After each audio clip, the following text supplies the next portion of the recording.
DJ Dinesh sound Chuhchuhi.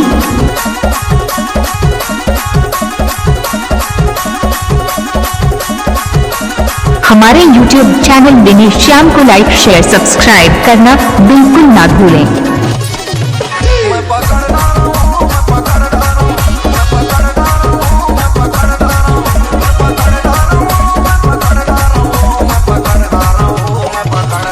DJ Dinesh sound Chuhchuhi.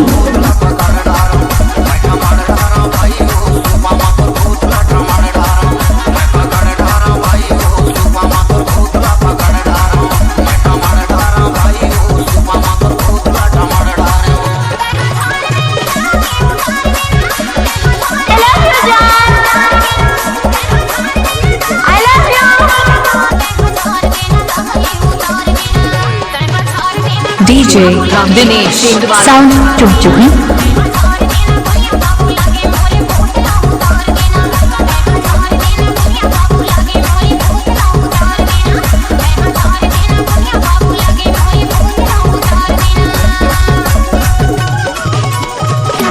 Mobile number 83 050 97 14 7।